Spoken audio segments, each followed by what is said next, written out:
And we are back with breaking news. Reuters reports that ICE is suspending vehicle stops for immigration enforcement. They are a massive driver of deportations. And this comes after ICE agents shot and killed another person, the second killing in just 1 week. Johann Sebastian, the 26-year-old Colombia native killed in Biddeford, Maine yesterday, was a delivery driver, husband, and father. According to a witness who spoke with MS Now, Sebastian's wife and young daughter were seen crying at the scene. Hours after the shooting became public knowledge, DHS released a statement saying ICE was conducting surveillance on a migrant facing a final order of removal when a person departed the residence in a car.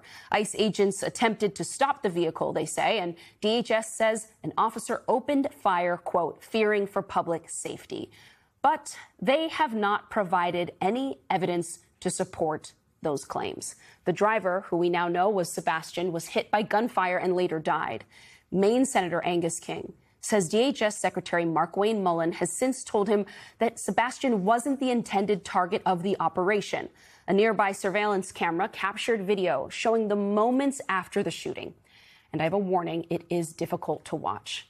Federal agents can be seen opening the car door and dragging an unresponsive man onto the ground, pulling him further away from the car, then appearing to secure his hands behind his back. Let's go right now to MS Now's Will McDuffie. He is there in Maine for us. And immigration attorney and former ICE chief counsel Veronica Cardenas is with us as well. Will, tell me what you're hearing from people in Maine. This is a sleepy town about 20 miles south of Portland. This happened on a hilly intersection in a residential area at 7 a.m. People were waking up. They were getting ready for work. I mean, the fact that this would happen is unfathomable. But at the same time, people are upset here because this is not the first time we've seen an incident like this. And also, ICE presence in Maine really ramped up earlier this year. So they're familiar with the presence of ICE officers here.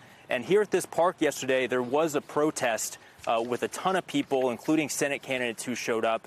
And they actually walked up the hill behind me to a local Susan Collins office to protest. Now, I did speak to a couple eyewitnesses, including one gentleman on camera. Let's hear what he had to tell me. I heard the kind of shotgun, and I just came out to see what happened, and first thing I saw was him and a lot of ICE agents over there, and I saw his wife and his daughter crying. That was kind of weird, scary. How has it made you feel? I mean, they are killing our people, Now, to give you an idea of how close that gentleman was to the scene, I mean, right outside his house is a makeshift memorial right now for the victim. And that gentleman, he knew the victim.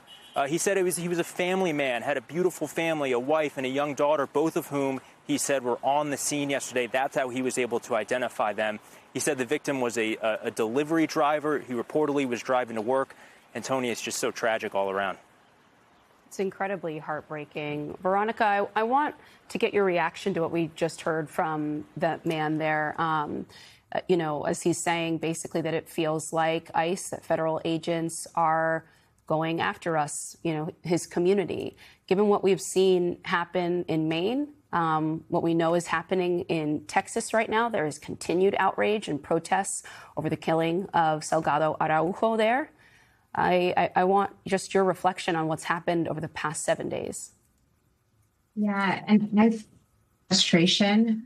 We heard Lorenzo's son state that he went to lawyers before this incident happened to see how he could best comply. And when we look at Johann, one of his last statements was that I tried to stop.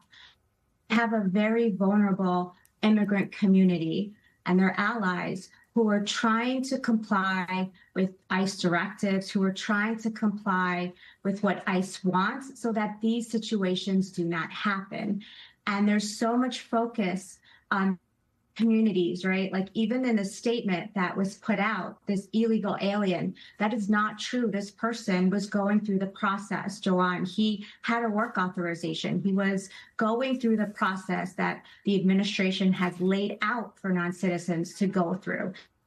Despite all of that compliance, we have DHS not being reckless at this point, but being very deliberate in focusing on the numbers at whatever cost and whatever comes with that. And I thought that, the death of Renee Good, Alex Preddy, there was a new secretary stated that things may have been a little bit different. That was only 6 months ago. And we see now that there's a push for more arrests and nothing has changed. None of the officers had body.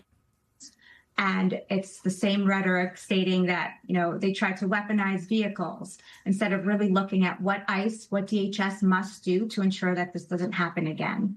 Yeah, very quickly with our last few moments, can you explain what the policy is at ICE, or what it's supposed to be, about what you do when you are confronting or detailing someone who is in a vehicle?